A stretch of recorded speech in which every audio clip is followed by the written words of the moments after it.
Yeah, All right, cool. good. Yep. Hello, everyone. Hello, hello, hello. Welcome to Helping Others Level Up, how Minecraft makes a difference in hospitals. Thank you, first off, for spending part of your MINECON weekend with us. We have a pretty fun hour in store. We're going to be talking about video games in the hospital environment, how games, specifically Minecraft, are used for therapeutic and recreational purposes. And we've just got a bunch of fun stories to share with you guys and kind of show you like the difference that Minecraft has been making for a lot of kids that are going through some pretty trying times in life, but thankfully Minecraft is able to help uplift some spirits. So we're going to do some quick introductions, tell you a little bit about the programs we've been implementing in the hospital, then kind of get into some Minecraft specifics, and then kind of tie back around to some various ways that you can maybe support your own local hospital. So Nate, if you want to introduce yourself real quick, Sure, and then I'll introduce myself and we'll take it from there. So my name is Nate Aschenbach. I'm from Game Start School. What we do is we teach kids how to create their own video games, mods, digital art, animation, all kinds of stuff like that. We have our own classes that we run in our space, our physical space, summer camps and stuff like that, but the bulk of what we do is outreach with other after-school programs in our area. So we're in sort of southern Michigan, southeast Michigan. So we touch a lot of school systems in Detroit, as well as kind of the areas around Ann Arbor. We also work with at-risk youth in juvenile detention centers. We've got programs that run there. A program called Inspire Her to Code that's focused on getting young women involved in computer science careers. And then as of the past probably year and a half, 2 years, we've been working alongside Gamers Outreach and some other really awesome folks at Mott Children's Hospital in Ann Arbor, Michigan. So Nate kind of segued into Gamers Outreach. So my name is Zach Weigel. I'm the founder of a charity organization in the video game industry called Gamers Outreach. We work to provide recreation and therapy to kids in hospitals through video games. We got started in Ann Arbor, Michigan back in like 2008, 2009. Originally, we just wanted to deliver some video games to our local children's hospital, which is Mott Children's Hospital out in Ann Arbor. It's kind of part of the University of Michigan health system. So if you're not familiar with Michigan, Ann Arbor is kind of like the college town of the Midwest. You probably hear "Go Blue" quite frequently. For Michigan transplants who come out to California because we get sick of the winters, and it's pretty tough living out there in December.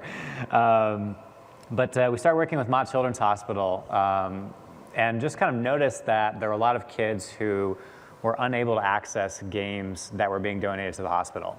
So oftentimes video games would maybe get stuck in a playroom, which on one hand was a good thing. Oftentimes in the hospital environment, healthcare professionals will kind of look to playrooms as a way to incentivize kids to start moving around, to kind of get out of bed, especially if they need to go through some type of therapy. However, oftentimes there are a number of kids throughout the hospital that can't get to those playrooms for whatever reason. Maybe they've had a really big surgery, maybe they've had an organ transplant or something crazy like that, or maybe they're not necessarily staying overnight in the hospital, but they come in for dialysis or chemotherapy. So when they are in the hospital, they're there for like 5-6 hours at a time, multiple times a week. So I'll show you a picture here. Our main project as a charity is called Project Go-Kart. And we started building these portable video game kiosks, originally just kind of as a one-off initiative for our local hospital. We saw that hospital staff, it was often kind of difficult for them to take games that they had and put them in rooms specifically for kids in given periods of time. So we wanted to create a tool that would make all that stuff secure, accessible, and mobile in the hospital environment. So anytime a hospital gets games, they can rely on the go-kart as a way to help transport that stuff around. So we kind of think of ourselves as platform builders. We're really just trying to make sure that a lot of the efforts and the initiatives that exist in the gaming industry that we're able to support, and that the hospitals are able to have tools that make the stuff kind of accessible. So this started as a one-off project. Fast forward a number of years, we're now in about 20 different hospitals around the country. And so we've been building these things kind of over and over and over again, and we're kind of building a new version of our gaming cart right now. And I'll talk about that a little bit towards the end. Minecraft is by far the most popular game in the hospital environment. And part of the reason we wanted to come here today is to kind of share that with you guys and kind of illustrate some of the cool things that are going on. So first thing, before we dive into some of the Minecraft stuff, we have to give a shout out. This is a guy named JJ Bouchard. JJ is a child life specialist at Mott Children's Hospital. He was not able to join us today. His daughter has a birthday this weekend, so he had an excuse to miss working with us, but we wanted to give him a little bit of flack for not being here. But JJ has connected a lot of dots for Nate and I. Nate's group, Game Start, was working in Ann Arbor, as Nate said, kind of running a lot of educational programs, and when we connected, our curiosity in working with Nate was, how can we bring some of the stuff that you're doing into the hospital environment? So Nate will kind of talk about that a lot in a little bit. Aside from the go-karts, every year Gamers Outreach runs a video game tournament called Gamers for Giving. It's basically a big LAN party. So people come in with their own computers, their own Xbox consoles. We'll rent out like a basketball stadium, and people play video games for the whole weekend. And everyone's entry fees and the donations we receive from streams online help to support us building these gaming carts for hospitals around the country. So this kind of leads into Minecraft. In the hospital environment, like I just said, Minecraft is the most requested game by far. A lot of kids are looking to Minecraft both for entertainment, but also as a way to kind of take some control back into a situation where maybe sometimes they don't really have access or aren't very mobile. And so Minecraft kind of becomes this digital playground where they're not able to kind of create and build things, but they're also able to connect with friends who might not be in the hospital environment, through online play. One of the other things that's kind of happened through Minecraft is that, oddly enough, it can be very empowering for patients who oftentimes aren't in positions where they have authority over various situations. So you can imagine every single day, maybe a nurse is coming in or doctor's coming in and telling a patient, you need to be doing X, Y, and Z, you need to make sure that you're eating properly, or whatever it is.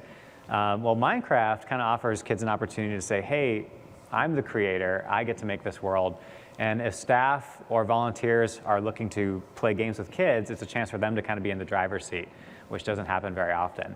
So I think as gamers, it's really easy for us to assume, clearly video games are entertaining, and certainly from just a general perspective of having fun, there's value there for kids to be able to have these in the hospital environment. But what we're finding is that oftentimes the games actually help with the healthcare process. We had an instance where a child had a burn on his arm, and every few days, nurses had to come in and change out his bandages. And nobody likes taking off a Band-Aid, let alone like a whole thing, a dressing on your arm. And so this kid was getting really anxious about it.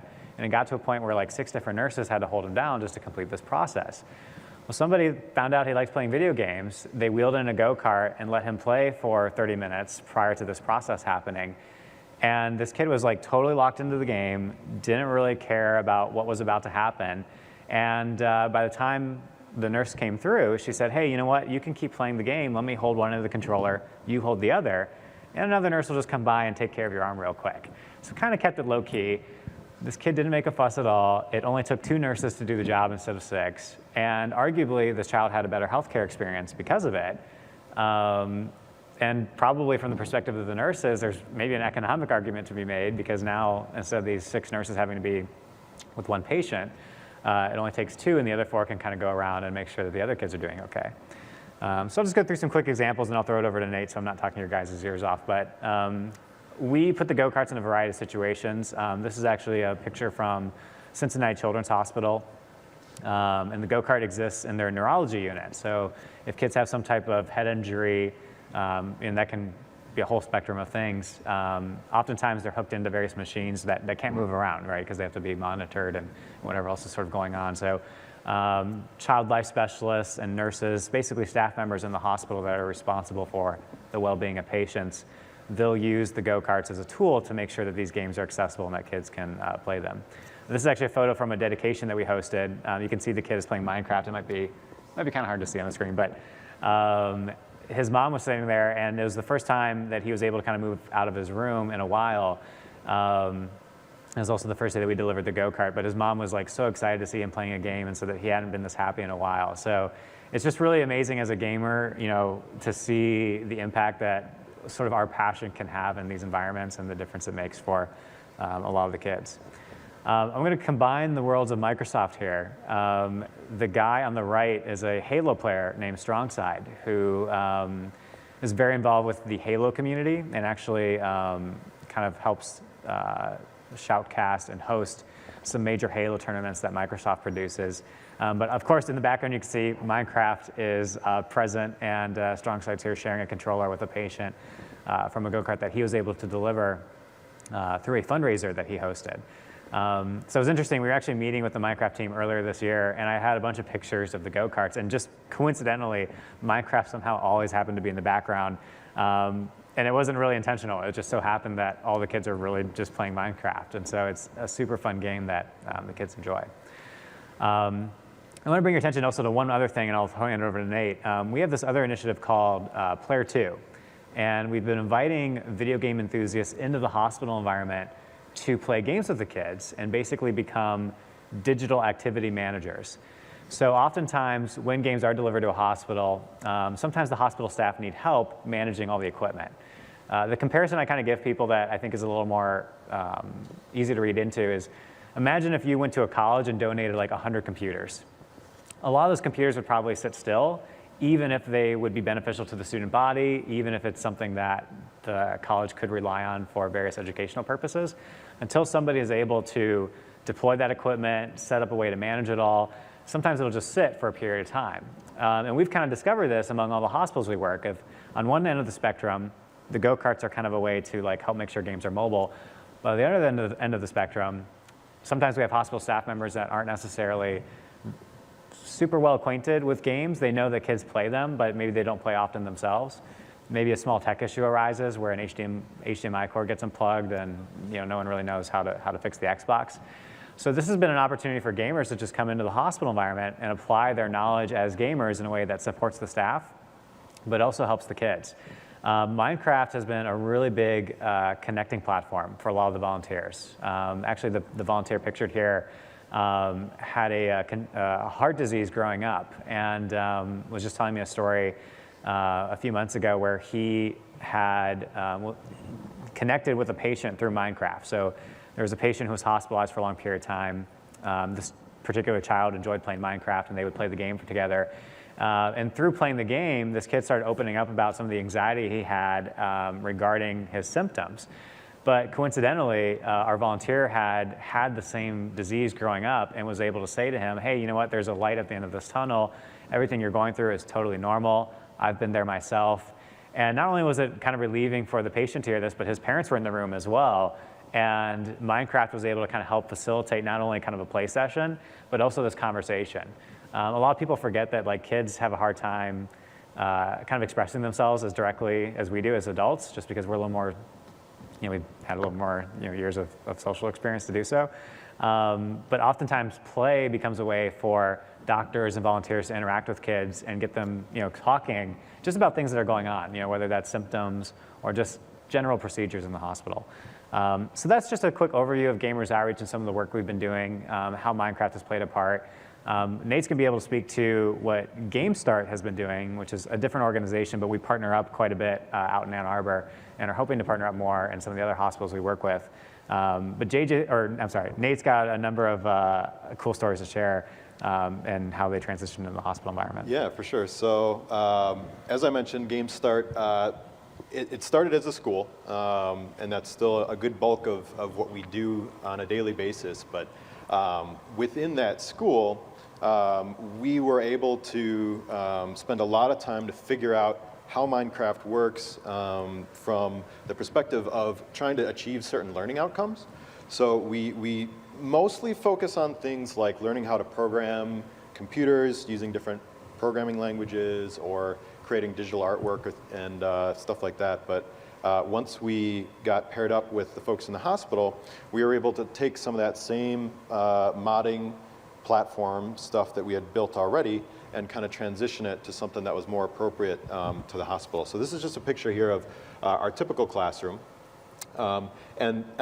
This is some of the computer code that our students might write when they're working with our mod. So the programmers in the audience will recognize that this is Python code here. And this is based on, if any of you ever had a chance to try the Raspberry Pi version of Minecraft. This is very similar to that, but we created a mod for the retail version that supported a few extra features. So just to kind of give you a sense that this was built by a 6th grader over the course of a year of kind of learning how to do this stuff. So it's pretty serious. And this is stuff that we do bedside with the patients in the hospital. So we'll bring in laptops and we'll play the PC version of the game.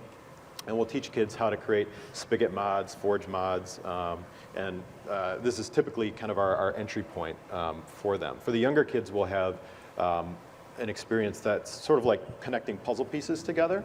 It's based on Google's Blockly technology. So, and just to say, all of this stuff is totally open source, and we host it on our webpage. So if you guys are interested to download it and try it out, just to have fun with it, or if you think that you might know somebody around who would want to use it in an after-school program or something, just let us know, and we're more than happy to share. The other venue that we teach with Minecraft in is through a couple different kind of community outreach programs, some of them at juvenile detention centers, some of them at community centers around the area. And one of the things that was really interesting to us was that even for groups of kids who didn't necessarily play a lot of Minecraft on their own, right? These kids, even if they don't know the rules of Minecraft and how it works, and they're not playing it regularly with their friends, they still really respond well to it as a learning tool. And so this is something that we've been working really hard on. We also do birthday parties and celebrations and things. So these are some of the cupcakes used for that. So fast forward to the hospital work that we've been doing. Minecraft has been for sure the #1 hit for anything that we do, and we've been doing a lot with the virtual reality version on the Oculus Rift lately. The really important thing about the virtual reality version is that much more than any other, it really allows you to kind of escape your current environment, right? So if you have to imagine that you're either in isolation and for either your own protection or just because you're going through some particular form of therapy or treatment, and you're not able to necessarily get out into the playrooms and things like this. Being able to put on a headset and really kind of transport yourself is a really, really big deal. So I brought along just a few quick clips of some of our patients that we work with, because I wanted to give you a sense of kind of how it feels. So he's playing the virtual reality version of Minecraft right now. This particular patient is only able to use one hand, so he's had a decent amount of practice kind of navigating and building and jumping with his right hand. I don't know if we have the audio for these or not, but I'm hoping that it'll come down here, I'm going to beat you up. So this is another rig that we built based on the Oculus version of Minecraft. So this is for a particular patient that as part of his physical therapy, he needs to kind of bend and stretch in particular ways. This is a very kind of painful, repetitive, boring process. And so what we were able to do is we were able to kind of take some augmentation for the controls and have either myself or JJ or one of the other volunteers that was present that day do the bulk of kind of navigating and moving around in the world. And this patient was able to look with his head in the Oculus Rift to sort of decide what blocks he wanted to break or place. And then when he was ready, he would be able to reach out and press one of these buttons that was positioned by the physical therapist so that he could get his exercise in. And this was a much easier way for him to kind of go through that process. Just another couple videos here that I wanted to share. Well, I'm recording now, so I heard you say when you were playing the game that your leg didn't hurt quite as much when you were playing the game. Can you tell me about that? Yeah, I wasn't really focusing on it. You wasn't focusing on it, but it was hurting beforehand? Yeah. Yeah. So when I was playing the game, it didn't hurt as much. Cool. That's great. Thank you. You're welcome. So the next patient here is actually, he was really excited to come and try the Oculus because we're only able to be there, certain times of the week.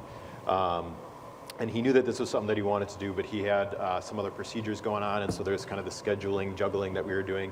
And by the time he showed up for his turn, he was in such pain that he was literally doubled over, kind of in the corner of the room, trying to kind of get himself pulled together enough to try this before we took off. And so one of the things that JJ has been phenomenally helpful with is in his role as child life specialist at Mott. He's able to help us kind of quantify and talk to the patients about what's working for them and what's not. And one of the tools that we use is what's called a pain score, right? And it's really simple. It just says, between 0 and 10, how much pain are you in? And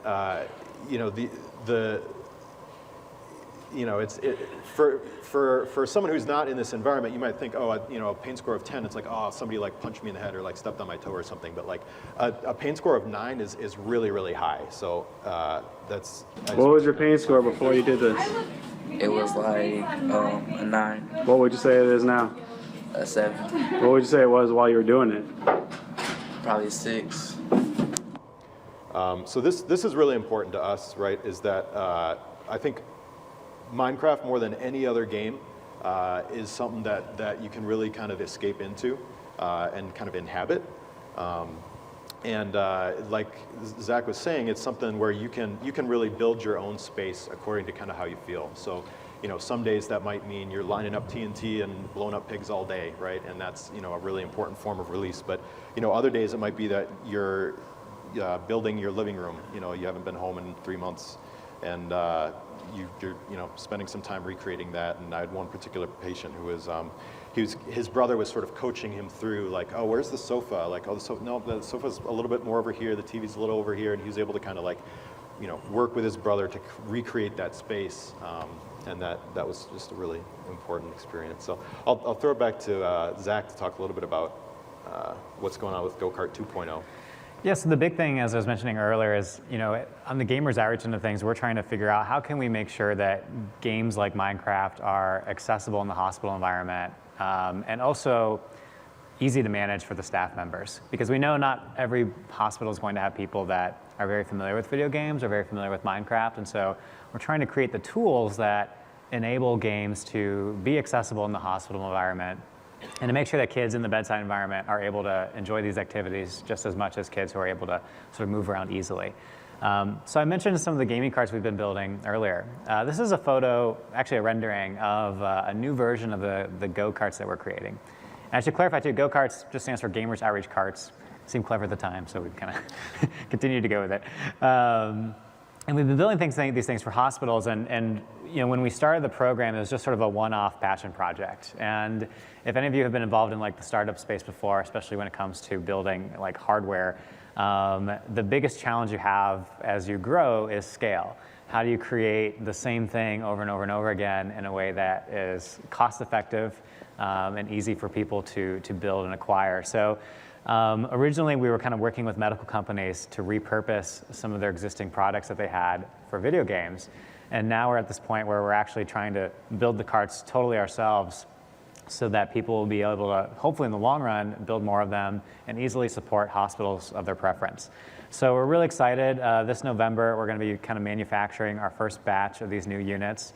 One of the cool things about what we do is we always invite gamers or people in the community. You don't necessarily have to be a gamer, but if you're a streamer or a YouTuber, or you're just somebody who says, hey, I would love to support some activities in my local hospital, we'll actually let people fundraise specifically for go-karts. So we've had a few instances where YouTubers have come forward and said, hey, I can reach out to my community and ask for donations and raise money to build a go-kart. And once they raise the funds, we'll construct the go-kart, we deliver it to the hospital, and then we'll invite them out to come see it and kind of learn about how it's going to be making an impact. So our first go-kart was donated to Mott in 2009, and thankfully it's still there. We don't really know what the lifespan is of these yet, because we haven't really had one break, thankfully. It might happen at some point. I guess it's inevitable, but we'll see. So when these things are built, they're kind of there for years. And one of the other reasons we're building this new version is we want to try to make something that's kind of relatively future-proof. Obviously, we never really know how people are going to be enjoying the medium of video games. Maybe it's virtual reality, maybe it's on the Xbox. maybe it's on the PC. And so we're trying to create something that can kind of generally, store most of the consoles and equipment as we know it today. But as you've seen, video games are used for all kinds of purposes. Sometimes they're just at a surface level entertaining. Other times they are used for very specific therapeutic purposes. That can mean incentivizing kids to exercise, through like what Nate was showing with the Minecraft buttons. Other times it can, be a distraction mechanism.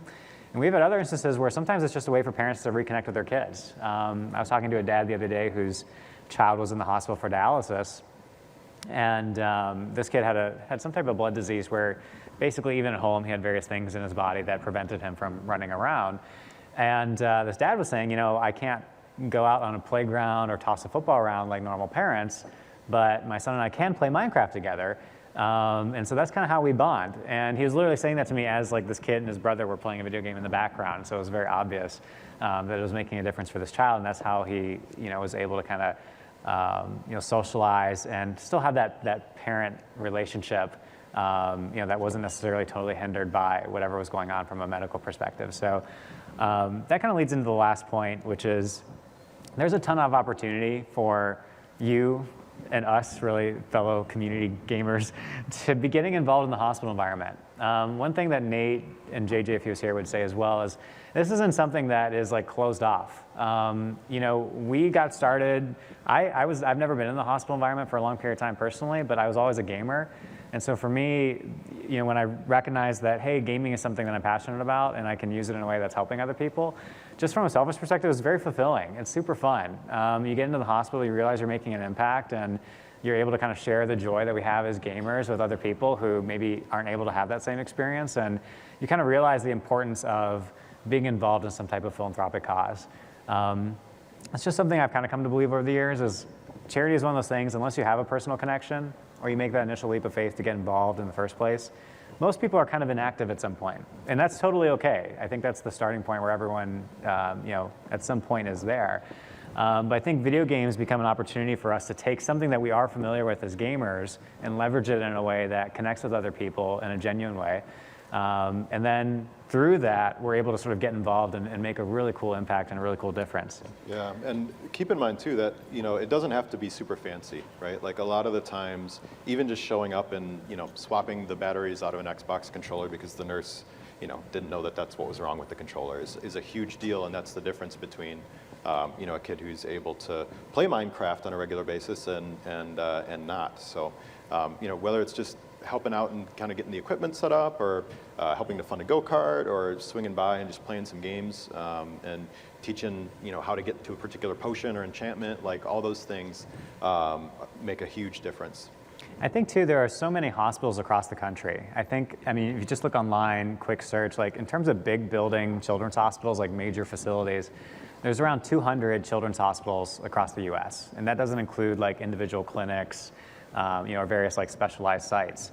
And so if any of you in the audience are interested in like getting involved at your local hospital, I would definitely encourage you to just give the hospital a call.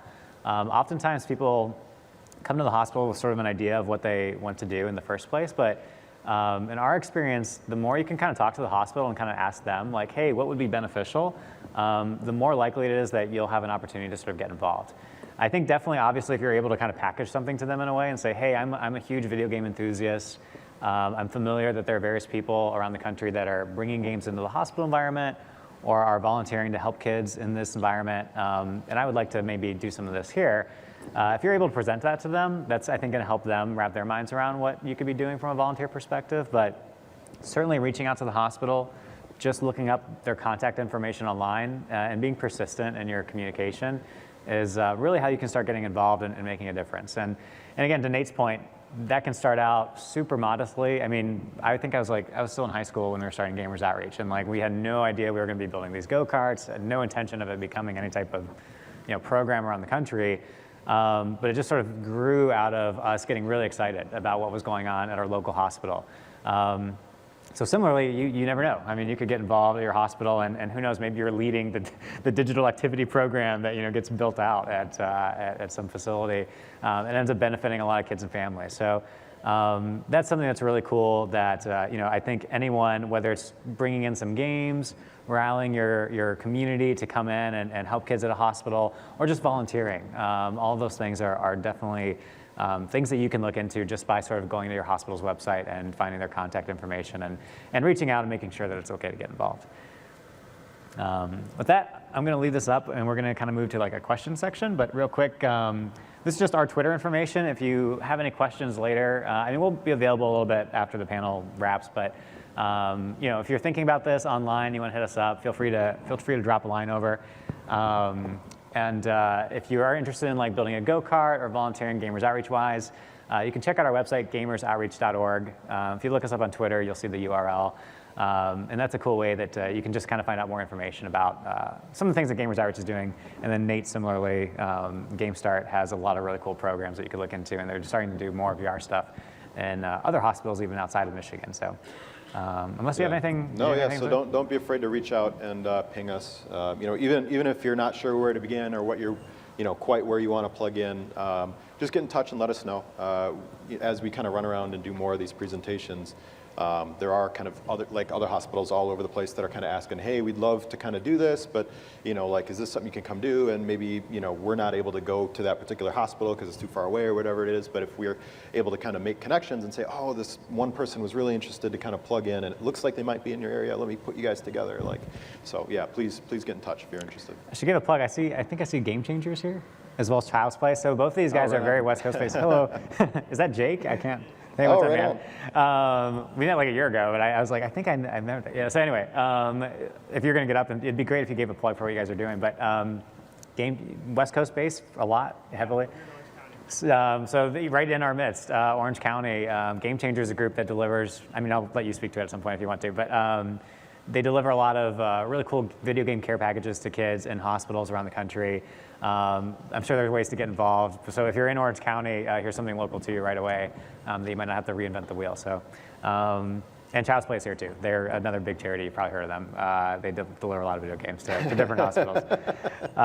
So cool. It's awesome. If you guys want to ask questions, Jake, if you want to give a plug, or Eric, if you guys want to give a plug for what you're doing, feel free. We will open it up for conversation, and we'll go from there. Oh, we gotta hang on one second.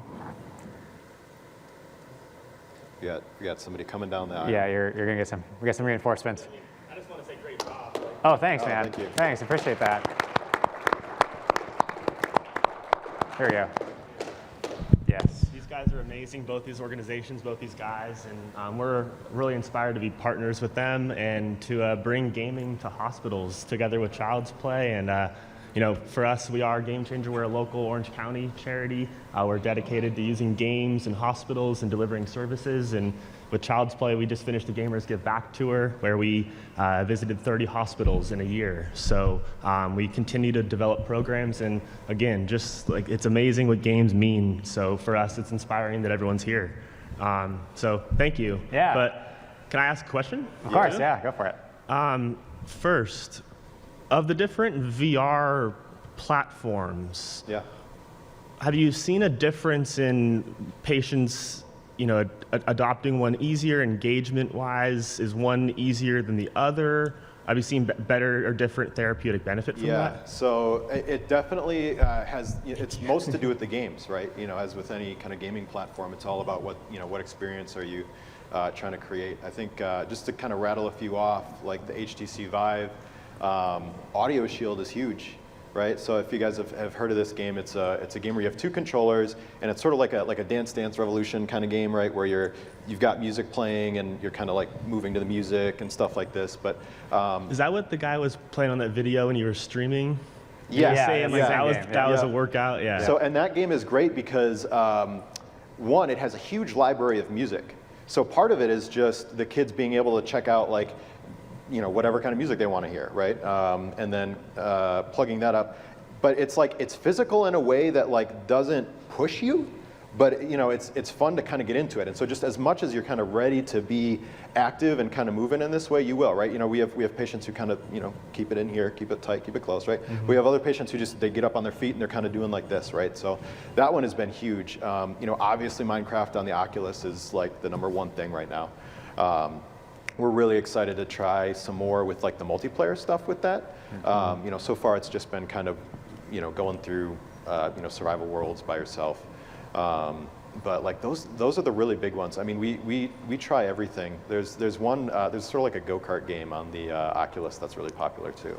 That's Yeah. awesome. Have you had issues with motion sickness or like any? I think that's kind of like the also too. So only once. Okay. And it was with a quadriplegic patient who was having, JJ was controlling his character in Minecraft, and he was having JJ fly him up on top of a mountain and then jump off the mountain while he was staring at the ground. Oh, that's and right. he did that for he did that like 3 or 4 times, and then that was it. He needed a bucket, but Yeah.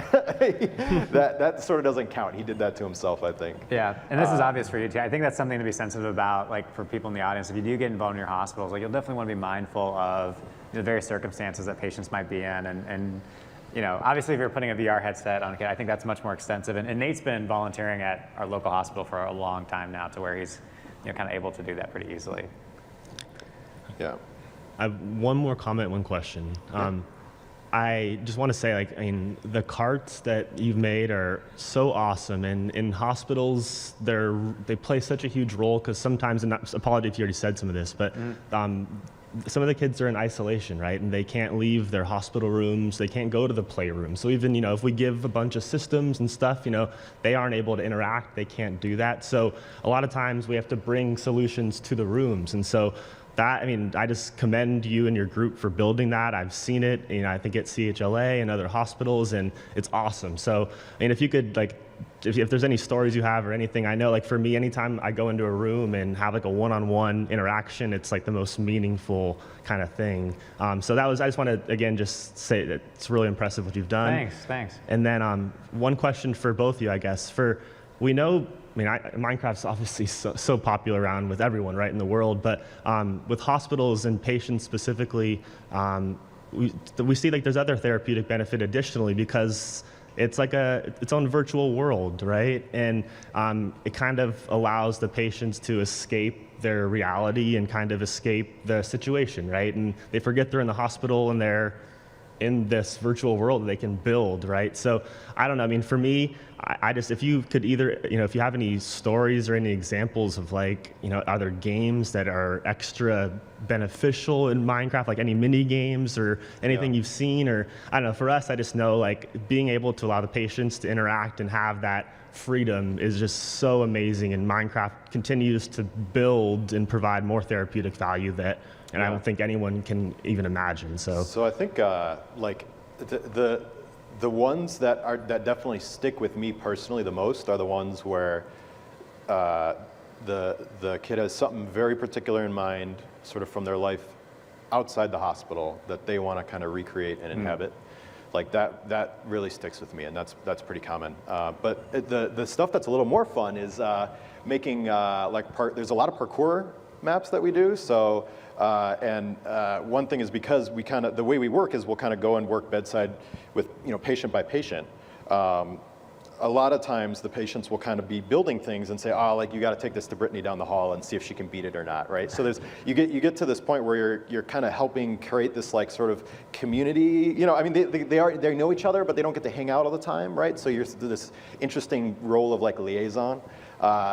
When we get into multiplayer mode, like Hunger Games stuff is super popular, and then we do with the code, teaching kids how to code stuff.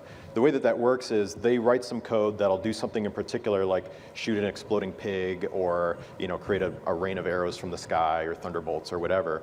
And then they'll sort of bind that code that they've written to a particular item in the world, and they can run around, and whenever they swing the item, the code happens, right? So we set up these tournaments where it's almost like a cross between, like, Hunger Games, where you're fighting each other, or like a Quidditch match, right? Where you've got your individual spells and you're using them on each other and things. So, yeah. I think too, like, even on a general level, we had a kid in Atlanta who had been in the hospital for about 9 months, but his parents lived 2 hours away. And so throughout the week, they'd be gone because they had to work, obviously. And so this kid would kind of be by himself. And there's like a team of people that are like trying to make sure he keeps up with school, making sure, they're like encouraging him to get on Facebook because they're like, oh, you need to check in with your friends and make sure they're cool. And for him, and this is kind of unique to every hospital, but like he was able to get online in Atlanta Children's, thankfully, and like play games with friends. And so the ability to just like hop in Minecraft and like literally like see his buddy, but like as a virtual character was like super helpful. Because it kind of, I think, to some degree, it's kind of in the same way like we all interact normally as well, where he was able to still maintain those relationships with friends outside the environment, and he didn't really feel like as much time had been passing as probably had gone by. So, I mean, there's a few stories like that, very similar. We could, but it's, I think that's where like the games, again, become this platform for where like they are able to fill in those gaps that get formed, by somebody being disconnected to some degree out of what's going on. And it's tough. It's tough for parents, it's tough for the kids. I mean, the parents having to Skype, every day to stay in touch. And he had a really good attitude about it, but like, it's got to be like really, pretty difficult. And I think the games make a big difference for sure. Yeah, and one last thing, I'm excited to hear your question. I'm sorry. One last point is that like there's something about how Minecraft works where, there is, the way that you learn to play Minecraft is very social, right? There's no tutorial, there's no, right? So like, the way that you figure this stuff out is by talking to people. And so for a patient who day in and day out has people coming into their environment and telling them, what their routine is going to be, what's happening in their own body, the idea that they could be, the complete expert in a particular domain and be able to tell the adults how this world works is a really big deal. Right, so like, going back and just being like, yeah, tell me about this. Tell me how to get to the Ender Dragon. Tell me how to like create these potions, right? Like that's a really big thing too. So I just want to thank you for having this session. I guess I would say a gamer mom, so I don't know a lot about gaming and Minecraft. So, but I know a lot about healthcare. So I was excited to see this panel, to come and to hear the work that you're doing. So thank you for that. So I work actually on the payer side of the healthcare industry, and I know there's a big focus on outcomes, not only patient satisfaction, but healthcare outcomes. And the way that we measure that are through research studies. So I just wondered, I'm hearing and so excited about all the anecdotal stories, but are there any efforts to kind of document some real, increase in patient satisfaction or even the healthcare outcomes? Do you know of any research that's going on? And maybe I'll open that up to the audience as well. Thank you. Yeah, totally. Thanks for the question. Do you want to? Sure. So there are definitely folks that we're in touch with that are doing those kinds of things, and I'd say probably check in with Jake or Eric to see like the folks that they know of. And if you're interested to, I can connect you with JJ back from Mott. I think like my personal domain is much more kind of, trying to make this stuff work bedside and seeing what's possible. And then from that kind of storytelling and kind of creating precedents of like, here's how you take an Oculus Rift in, here's how you get it cleaned, here's the procedure, here's right. So that's kind of more my personal world. But I'm aware of folks that are definitely driving that direction. I think on the Gamers Outreach end, we've had a couple, like we were actually working with some students at the University of Washington, and they did like a usability study on the go-karts. So it wasn't entirely hospital focused, but it was more about how the go-karts existed in the hospital. And they did this pretty extensive survey with like all the hospitals that we had delivered go-karts to, and just asking the staff, hey, what's your opinion of this?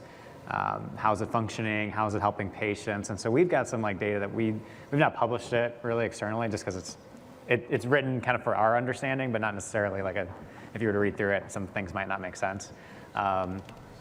We honestly need to. It's just kind of a matter of like time and bandwidth, and like, because I have a job and outside of Gamers Outreach now, and we need to. What's that?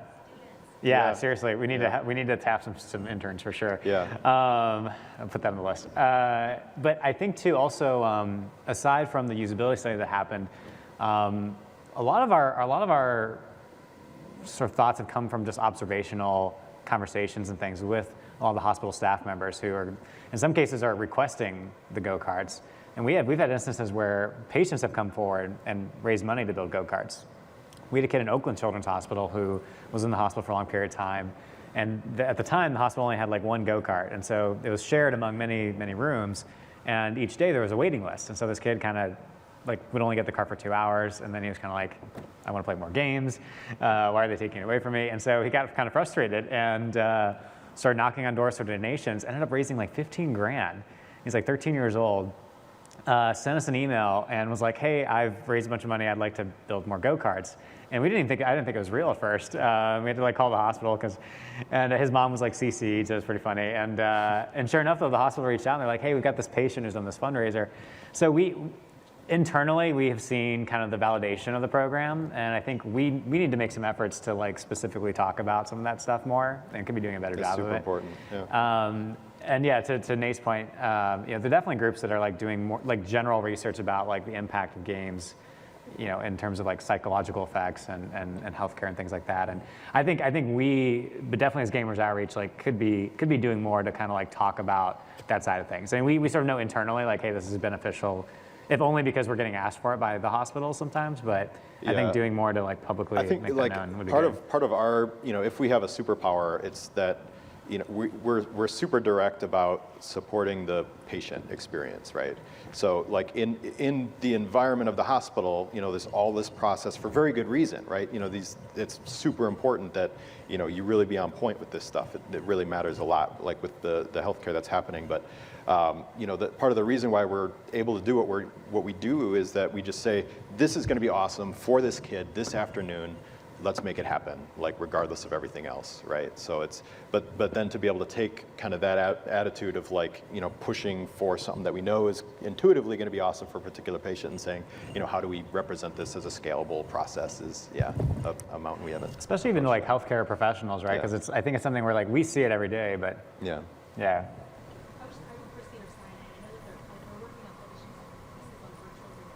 Oh, sweet. There you go. Cool. So, how's it going? Sorry. So first of all, I wanted to add my thanks for having this session. I'm a pediatrician and child and adolescent psychiatrist, and I saw this on the list of all the sessions. I'm like, that's the one I want to go to. Welcome. Thanks for coming. So my question, we have a little experience. I'm in Chattanooga, Tennessee, and we have a group that meets once a week doing social skills with kids with autism. And I just want to see what your experience with kids on the autistic spectrum was. Yeah, so that's there's a big answer, right? Because there's a lot of different kinds of autism, right? So there's not one solution there, and there's not one experience that we've had.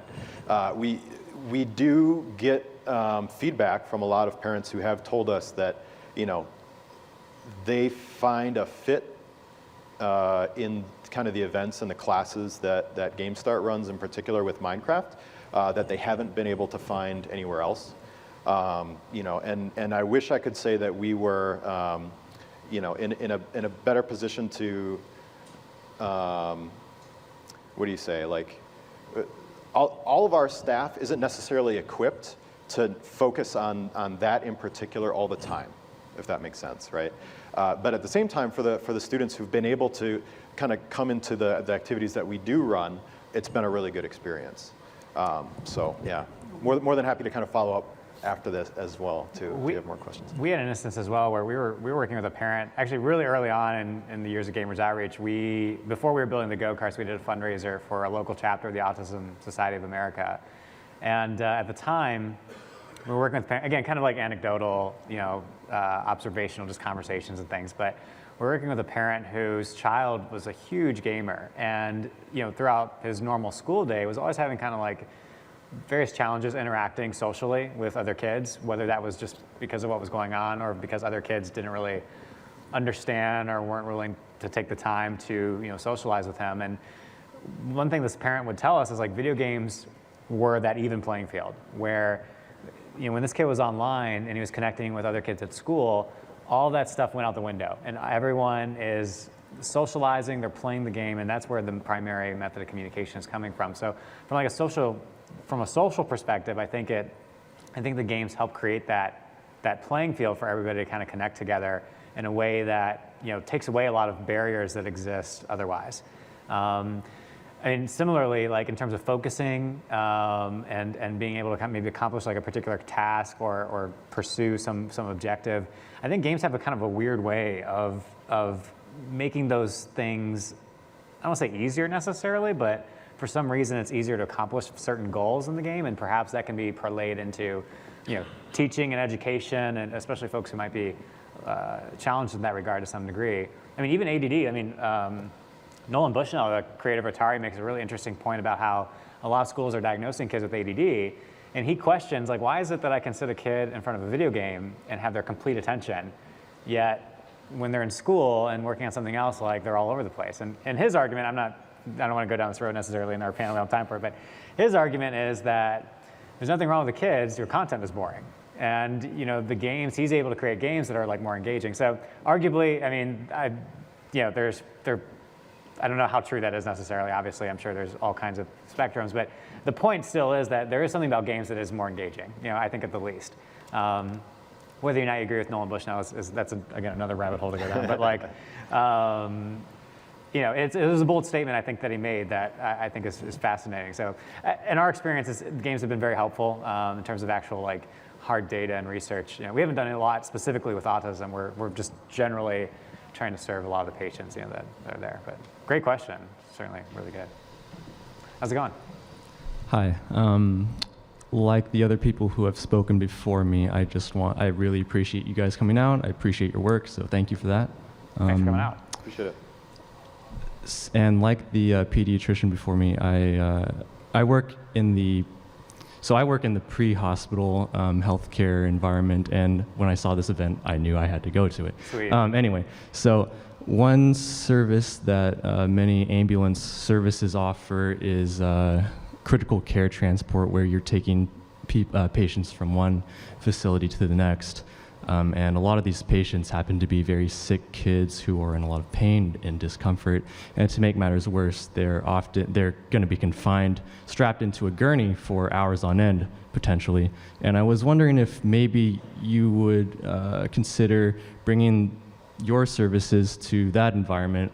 It might help these kids a lot to have something to take their minds off of, the confinement and the pain and all that stuff. Totally. It would be a great idea, I think. No, great insight and question as well. I think from the Gamers Irish perspective, the go-karts serve a very particular environment and a very particular purpose. Specifically the way the cart is built is to kind of exist inside of a hospital environment where it's easily sort of mobile and rolled around.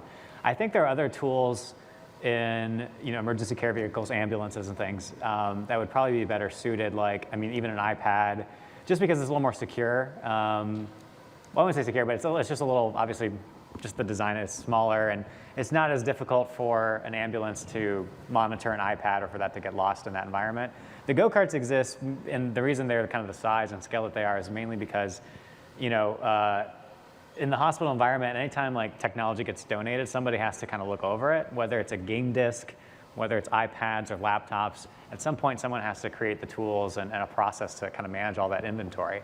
In an ambulance, it's a lot easier because you can have a little shelf maybe on the wall that's like, oh, there's our iPad, it's missing, where'd it go? It's very obvious. Whereas in the hospital environment, we were in a hospital in Detroit, and somebody had taken a hard drive out of the Xbox, and nobody knew that it was gone. I don't know if it was stolen or if maybe a kid had just, hey, I saved my game, I'm gonna take it home with me. And so even, not to knock on Detroit, actually, I shouldn't. It's hometown, man, Michigan. But even any hospital, that's a big environment. And there are all times where things sometimes just generally get lost, innocently, hey, we were working with a bunch of patients, and maybe something just got misplaced because it's a big environment. And the go-karts are the place where my mind went when you asked about the kind of transporting people is the Samsung Gear VR, and the version of Minecraft that's on there is pretty solid, right? So that would be something that's super easy. You don't need a separate display. You just have the gear right there, and maybe a controller ready. I think that'd be great. Yeah. So if that's something that you're interested in trying to put together or trying to do, definitely reach out, and we'll either try to help introduce you to somebody who can make that happen, or we're happy to kind of provide kind of stories and process that we use in the hospital with the Gear VR, and maybe that'll be helpful to put something together.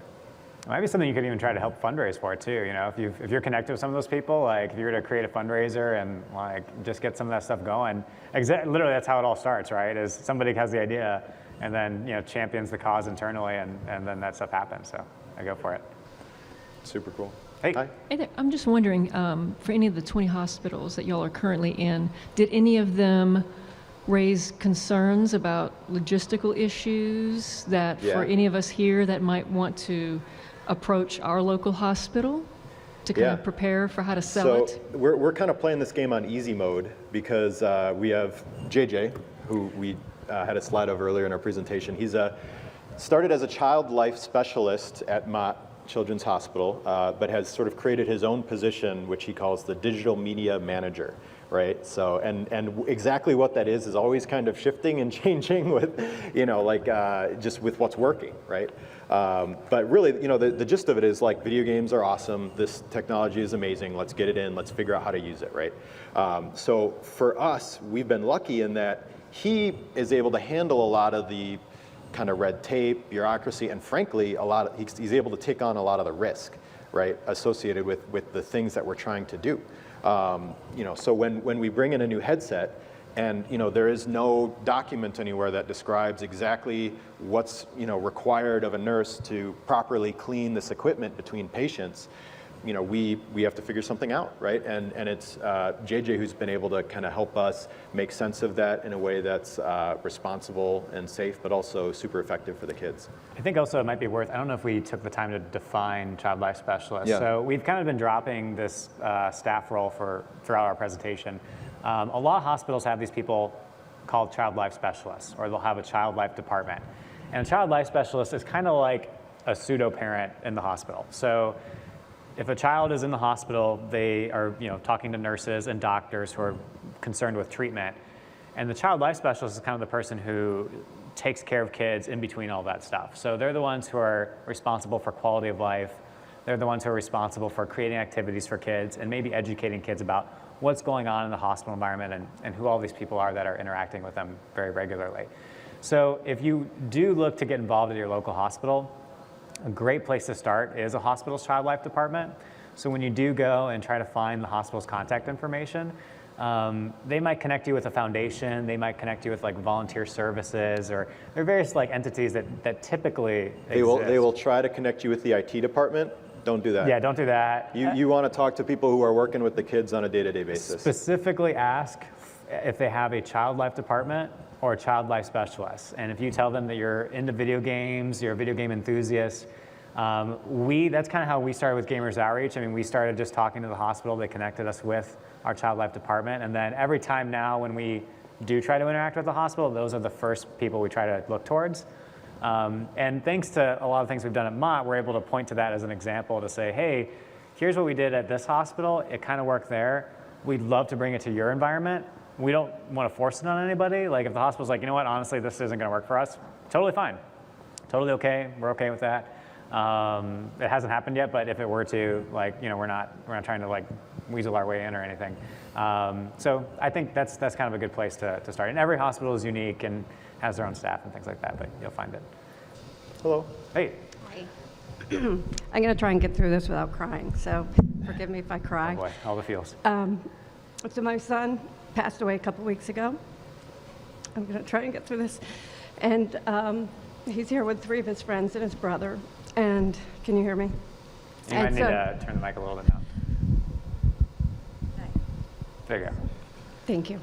So they would Skype for a couple of hours every day with his friends from home and his brothers from home and do the Minecraft and play in, their worlds and stuff and in the hospital. And so it really does, I know you gave some examples, but it really does make a huge difference. It gives them, he'd put his headphones on and just be in that world and not worry about everything else is going on. But so I want to thank you for first the Minecraft, but so my question is, a lot of times the Wi-Fi in the hospitals do not always work well. He would play on his laptop. Yeah.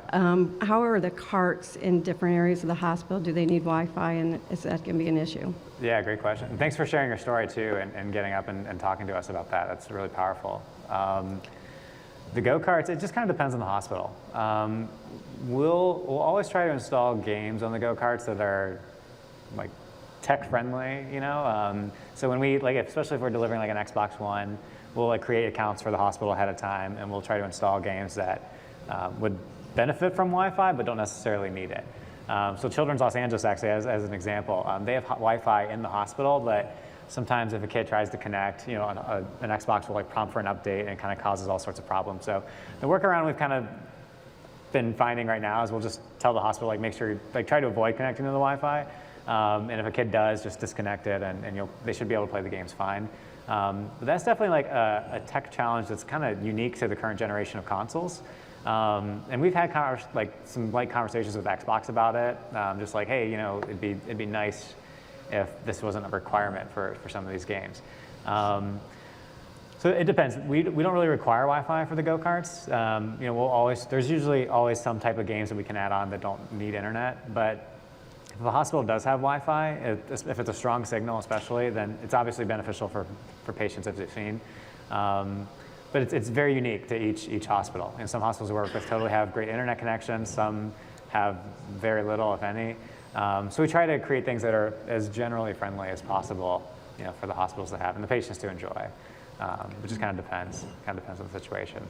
Okay. Does that answer your question? Hopefully? Yeah, and what's the best way is it to contact you to try to do the fundraisers and stuff to get the carts in the hospital? Yeah, specifically if you're interested in building a go-kart, you can go to gamersoutreach.org. So it's just our Twitter handle here, and just .org at the end.